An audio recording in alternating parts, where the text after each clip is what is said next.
Bismillahirrahmanirrahim. Assalamualaikum warahmatullahi wabarakatuh. Kami ingin membincangkan tentang definisi tasawuf dan tujuan-tujuan mempelajari ilmu tasawuf. Assalamualaikum warahmatullahi wabarakatuh. Nur Bahijah bin 055248. Di sini saya membentangkan tentang definisi tasawuf. Nama tasawuf ini diambil daripada perkataan as-safa yang membawa maksud membersihkan anggota batin daripada syahwat dan segala kekotoran. Maka ilmu tasawuf ini menitik beratkan berkenaan dengan penyucian hati daripada syahwat, iaitu seperti cintakan kepada kepimpinan dan cinta untuk dapatkan pujian dari manusia, dan segala kekotoran iaitu penyakit hati seperti dengki, dendam, ujub, takabur, riak dan bersangka buruk terhadap manusia. Seterusnya, penelitian terhadap hati ini adalah kerana hati adalah raja bagi segala anggota badan manusia. Maka jika baik rajanya itu, maka baiklah rakyatnya itu, iaitu segala anggota badan manusia seperti mata, telinga, kaki, tangan dan sebagainya. Dan jika sebaliknya, iaitu jika rosak rajanya itu, iaitu hati, maka rosaklah rakyatnya itu. Sebagaimana sabda Nabi SAW, ala wa inna fil jasadi mudghatan idza salahat salahal jasadu kulluhu wa idza fasadat fasadal jasadu kulluhu ala wahyal qalb.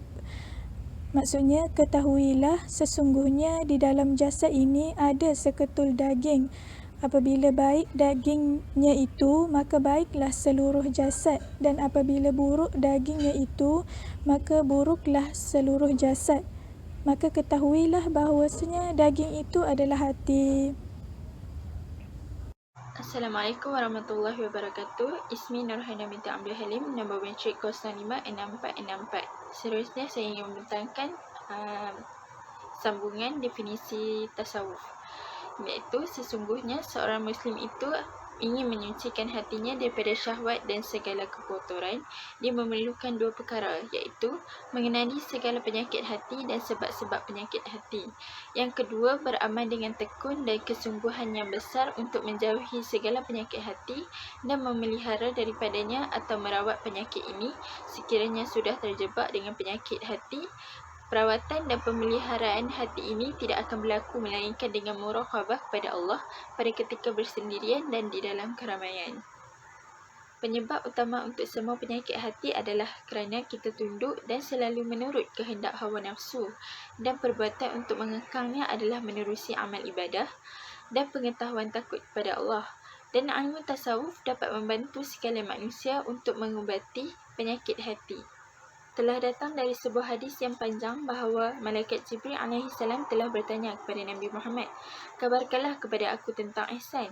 Qala an ta'budullah ka'annaka tarahu fa in lam takun tarahu fa innahu yarak. Lalu Nabi Muhammad menjawab, hendaklah kamu beribadah kepada Allah seolah-olah kamu melihatnya. Sekiranya kamu tidak dapat melihatnya, sesungguhnya Allah sentiasa melihat kamu. Ibnu Ashir telah berkata berkenaan dengan penyucian hati ini, iaitu hati yang bersih adalah hati yang bersih daripada riak, hasad dengki, bangga diri dan semua penyakit. Bismillahirrahmanirrahim. Nama saya Nur Mawadah binti Muhammad Sanin, nombor matrik 055115. Okey, seterusnya tujuan-tujuan mempelajari ilmu tasawuf. Antaranya ialah yang pertama, ma'rifatullah. Yang kedua, peranan tasawuf dalam kehidupan moden. Yang ketiga, membersihkan hati dalam berinteraksi dengan Allah. Yang keempat, memperteguhkan dan menyuburkan keyakinan agama. Dan yang terakhir adalah memalingkan diri dari sesuatu selain Allah. Okey, yang pertama adalah ma'rifatullah. Ma'rifatullah ini bermaksud mengenal Allah secara mutlak dan lebih jelas. Pada dasarnya, hakikat tasawuf adalah mendekatkan diri kepada Allah melalui penyucian diri dan perbuatan-perbuatan amalan Islam. Oleh kerana itu, beberapa tujuan tasawuf adalah meraih ma'rifatullah. Intisari ajaran tasawuf bertujuan memperoleh hubungan langsung dengan Allah sehingga seseorang itu akan merasa berada dekat dengan Allah. Untuk membantu manusia dalam menggapai hakikat tertinggi yakni untuk mencapai ihsan ataupun tingkat kesempurnaan akhlak dengan menjadikan Nabi SAW sebagai teladan yang sempurna.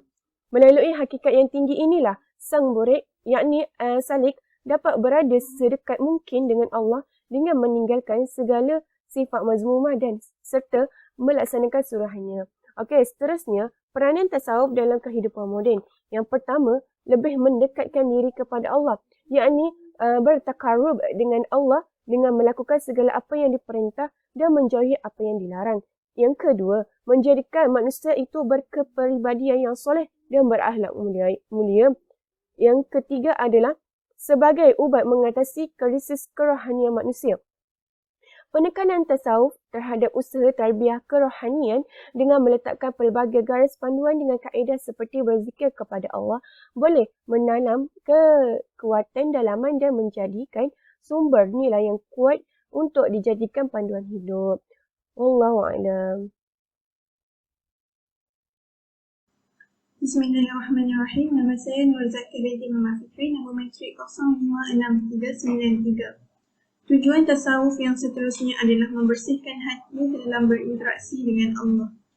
Seperti mana yang kita tahu, tasawuf ini membincangkan tentang masalah hati, kerana hati merupakan objek kajian tasawuf itu sendiri. Hati memegang peranan penting bagi manusia kerana baik buruknya manusia bergantung kepada apa yang ada di dalam hatinya. Seperti mana sabda Rasulullah SAW dalam salah satu hadisnya, ketahuilah sesungguhnya dalam tubuh manusia ada segumpal daging. Jika segumpal daging itu baik, maka akan baiklah seluruh tubuh manusia. Ketahuilah bahawa segumpal daging itu adalah hati manusia. Hadis riwayat Bukhari dan Muslim. Yang pertama, tasawuf merupakan ilmu yang mempelajari tentang tata cara untuk mencapai Allah, iaitu dengan membersihkan batin dari semua akhlak tercela dan menghiasi dengan akhlak yang terpuji. Tujuan membersihkan hati daripada kotoran hawa nafsu adalah untuk menjadikan hati yang bersih sehingga apabila berinteraksi dengan Allah akan menemukan kedamaian hati dan ketenangan jiwa. Hal ini kerana apabila kita berinteraksi dengan Allah, jika didasari dengan hati yang bersih, maka ia akan mencapai sasaran. Selain itu, membersihkan diri dari pengaruh dunia. Dalam kehidupan manusia, tidak hanya dicukupkan dengan urusan akhirat sahaja, bahkan sibuk mengejar kekayaan duniawi untuk memenuhi keperluan jasmaninya.